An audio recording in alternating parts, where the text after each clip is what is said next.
Hello bookworms! Today I'm going to be doing my July wrap up. I read a total of 13 books in July, which is pretty good. It's actually more than I thought that I had read because I definitely slowed down a lot toward the end of the month. I know I've said this in like a ton of videos already, but I've been shifting my focus. I really want to read more high fantasy that I've wanted to read for a while, and sci-fi, and focus on playing some video games and all that kind of stuff, and just focus on reading more books that I like really want to read and that have the potential to become all-time favorites as opposed to books that will be quick reads. But anyway, these are all the books that I read in July. So the first book that I read is Soul of the Sword by Julie Kagawa. This is the second book in the Shadow of the Fox series, and I was so highly anticipating this one. Shadow of the Fox was one of my favorite books of last year. I also truly enjoyed Soul of the Sword. I obviously don't want to give a synopsis for this one because spoilers, but basically what is the synopsis of the series is that we're following a girl who is a kitsune, so she has the ability to turn into a fox. She's been tasked with protecting this scroll, and then we have this other guy who is Ronin. His name is Kage, and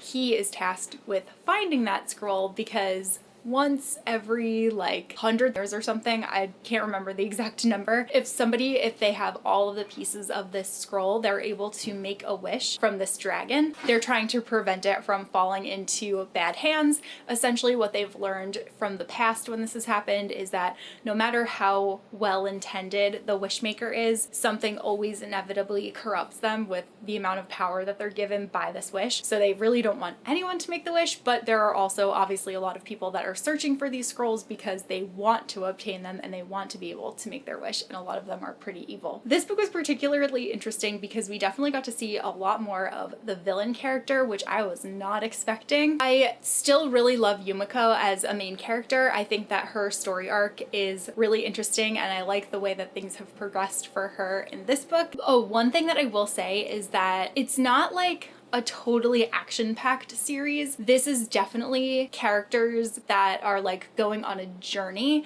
So there's a lot of traveling in both books 1 and 2. It's a lot of the characters like going from place to place, sometimes meeting a new character in a place where they are, and then that character will join them in their quest. And I really like that kind of thing. So this series just has really appealed to me. One thing that I wanted to say is that during the month of July, I was also playing Okami with Andrew, and there was something in this book in The Forest of a Thousand Eyes that really reminded me of Okami, and I got so excited about that. So yeah, just overall, I really loved this one. I think it was a really great follow-up to the first one. I definitely enjoyed Shadow of the Fox a little bit more, but I'm still counting this as one of my favorite series, and I can't wait to see how it's going to conclude. There's already a beautiful cover for the third book, but I ended up giving Soul of the Sword 4.5 stars. Then I finally finished reading Ghosts of the Shadow Market by Cassandra Clare and Kelly Link and Maureen Johnson, Sarah Reese Brennan, and Robin Wasserman. So this is a collection of short stories set within the Shadowhunter world, and they span from like hundreds of years ago up until present time. A lot of these stories were previously published online and you could buy them in their ebook version, but in the printed hardcover there were 2 new stories that were released, and those ones take place after Queen of Air and Darkness, which is why they weren't previously published because it would have spoiled that series. But wow, this was definitely a mixed bag for me. I had a little bit of a slow start with this book, but then as I started getting to like the halfway point, I want to say, those last stories were like some of my favorite stories. They were so good. My favorite story in the book is The Land I Lost. That one had a lot of Alec and Magnus in it, so I really enjoyed that one. But yeah, overall, I would say that is always the way for short story collections. There's always some that you're gonna really love and then some that are kind of meh. I would say solid collection, and I ended up giving this one 4 stars. Then I read The Unhoneymooners by Christina Lauren. This is an adult romance novel, and it follows a girl named Olive, and her twin sister is getting married. Olive and the best man do not get along at all, who is the brother of her sister's fiance. Her sister's like super lucky, so she pretty much won everything for her wedding. And while they're there, there's an unfortunate thing that is like one of, I would say, my worst nightmares ever. I actually texted my cousin who's getting married in September and told her like, like, do not read this book until after you get married, because pretty much what happens is there is a buffet and everybody that is at the wedding that has eaten anything ends up getting like violently ill, and it's an illness that affects you for like a month or more. Her sister and her husband are now unable to go on their honeymoon, so her sister tells Olive to go for her, and the groom tells his brother to go in his place. So the two of them end up going on this honeymoon together, and Olive is not looking forward to it because she like hates this guy, and it's a hate to love romance. Obviously they end up falling in love, but they get to know each other a little bit better, and it's really fun to see their interactions. I also really liked that there were some like geeky references in it. Like Olive ends up referencing Harry Potter a bunch of times, which is obviously pretty relatable. But I will say that I didn't love the ending. Like I loved the end, but I didn't really love the conflict that came into play kind of toward the end, but it was still a really fun read. So overall I enjoyed it. It wasn't my favorite book, and I ended up giving it 3.5 stars. Then I read Park Avenue Summer by Renee Rawson. This is an adult historical fiction novel, and this one I really enjoyed. It followed a girl who came from the Midwest, and she ends up getting a job at Cosmopolitan magazine working under Helen Gurley Brown, who is the first female editor-in-chief for the magazine, and she is essentially the one that saved Cosmopolitan. I really enjoyed all of like the feminism aspects in the novel because Helen is constantly met with challenges from other male coworkers. There are constantly people just outright quitting her office because they just don't want to work under a female. They don't like the direction that she's taking. And it's also really interesting because even other women kind of hate on her because she is so open about sex and everything. So people like don't see her as a feminist, and I would say that in some respects she's not. I think for what she was doing at the time, it was just a different kind of feminism that people weren't necessarily used to. But I will say that after reading this, I did read up more on Helen, and despite really enjoying her character in this book and like understanding that obviously some of the things in here were a little bit fictionalized, she did have some really questionable stances that she took like later on in life. The main character wants to be a photographer, and she's kind of like trying to get her foot in the door, and it was just really fun to see New York City through her eyes in the 1950s. Like she would go to places around the city, and actually the building that she worked in is the building that I interned in for 17 magazine when I was younger, so that was really fun. There was a little bit of romance, and I just thought it was really overall very enjoyable, and I really loved it, and I ended up giving this one 5 stars. Then I read Fix Her Up by Tessa Bailey. This one got on my radar because like everyone has been talking about it nonstop. The reason that I wanted to read this is because it takes place on Long Island, and I grew up on Long Island,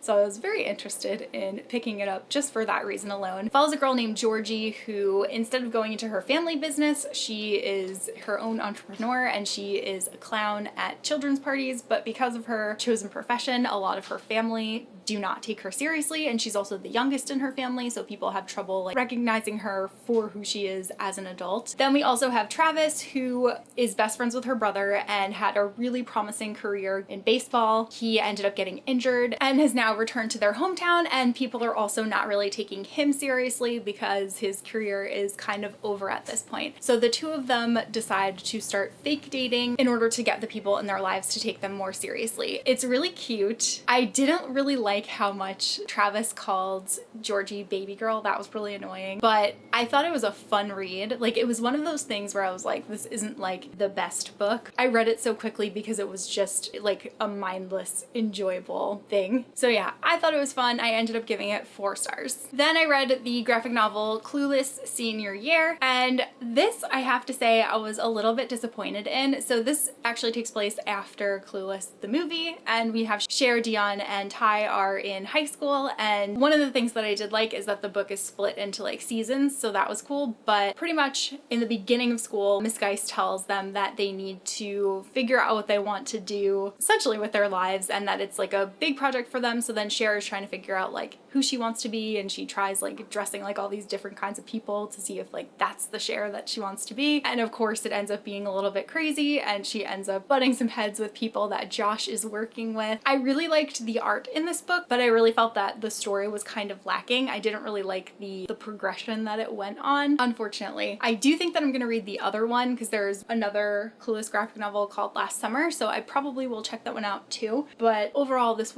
wasn't really like what I wanted from it, and I ended up giving this one 3 stars. Then I read Evermore by Sarah Holland. This is the second book and the conclusion to the Everless series. I really enjoyed Everless a lot more than I was expecting to, but I was really let down by Evermore. One of my main issues with this book is that what I found so fascinating about Everless is the magic system and the fact that everybody uses time as a currency. So there are things called blood irons, and that's what people take in order to gain time, or they get extracted from them and then they lose time if they're trying to get a loan or pay off debts or something. And that was like really what captivated me, and that kind of like wasn't really present at all in this book. The story definitely took a different turn at the end of Everless, and that is what was explored in this novel, but I think it felt kind of rushed and I just didn't really like how everything concluded. I was really disappointed by it. I still want to read Sarah Holland's next book, but this just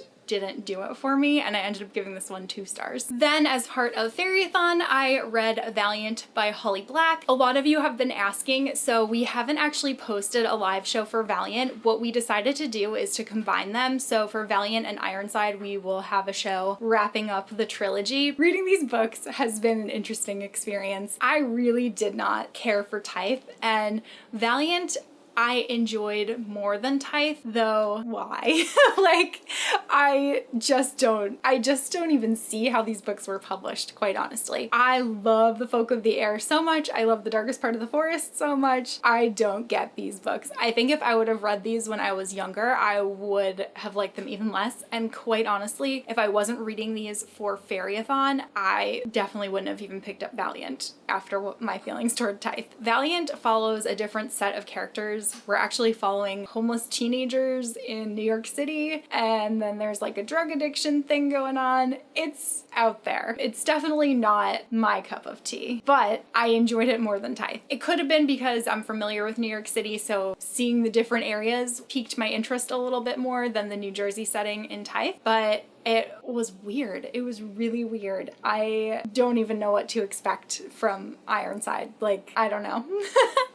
So anyway, like I said, live show has not yet been posted. Didn't really love this one, but did like it more than Tithe, so I gave this one 3 stars. Then I read Sword of Destiny by Andrzej Sapkowski. This is the second book in the Witcher series. This is the second collection of short stories following Geralt of Rivia, who is a witcher. I loved this book so much. I am just amazed at how quickly I fell in love with this series. When I was reading Sword of Destiny, I was like, wow, like this is breathtaking, and I loved that some of the stories were inspired by fairy tales. This collection I really loved because you got to know a lot more of the other characters that are going to be big players in the main series. So we got an introduction to Ciri, who is the child of Destiny. We got to know a little bit more of Yennefer, who is one of Geralt's love interests. I loved it. There was even like a story that had a lot of dandelion in it, which I also really enjoyed. But yeah, then there was a story with mermaids. Like, there's just so much in these books that I adore. I want to read as many of these as I possibly can before the Netflix series comes out. I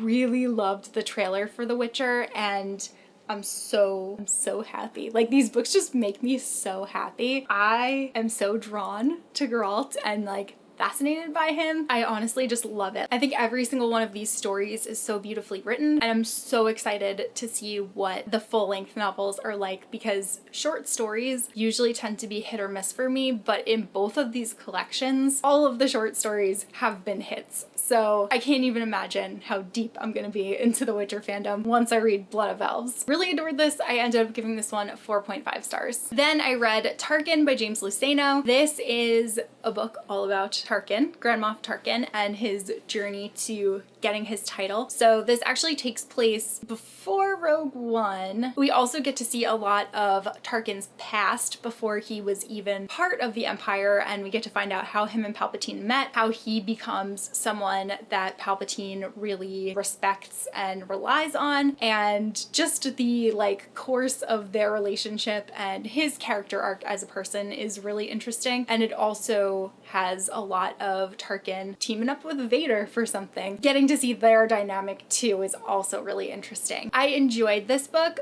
I have to say, I don't know if it's James Luceno's writing because I also didn't love Catalyst as much as I was expecting to, which was written by James Luceno. I was fascinated by Tarkin. I'm glad that I got all of that backstory that I wanted, but I did find it kind of hard to get into at times. Like, I listened up to like chapter 12 or something on audiobook, and then I kind of like felt like I was missing things here and there, so I decided to stop listening to the audiobook, and then I started the entire book over from the beginning and I read it physically, and I felt like I was getting a little bit more into it that way, but I was still struggling here and there, and I wasn't ever like, oh my god, I can't wait to get home so that I can read Tarkin, which was kind of disappointing because I thought that I was gonna love it a lot more than I did. I still enjoyed it. Like I said, it's really hard for me to not enjoy something that's set within the Star Wars universe, but I just didn't love it the way that I've loved other books, and I ended up giving this one 3 stars. Then I also read Darth Vader, Dark Lord of the Sith, which is volume 3, which is the 3rd volume in this comic series. I read the first 2 previously. I really loved the first 2. I gave both of them 5 stars. This installment was disappointing for me. I don't think that it continued the story very well. I really just was not interested in what was going on, which was surprising after how much I loved the first 2. I don't know if it was the planet that they were on or what, but it just really didn't hold my interest. And I ended up giving this one 3 stars. Then I read 2 volumes of manga, the first one being Dream and Sun Volume 9. I have been so highly anticipating this one. I kept getting pushed back, and then it finally got released on my birthday, so it came in the mail on my birthday, which was really exciting. This series is just about wrapping up. There's only 1 more volume left, which I think is set to come out in September. Crossing my fingers that that doesn't get delayed. But I love this band of characters. It follows a girl who runs away from home, and then she ends up moving in to this house full of boys, and she's liked all of them at some point, and the one that I really want her to be with doesn't seem like it's gonna work out at this point, but I still just really enjoy the series overall. It's actually by the same author who wrote the Orange series, but it is a complete 180 from that series. That series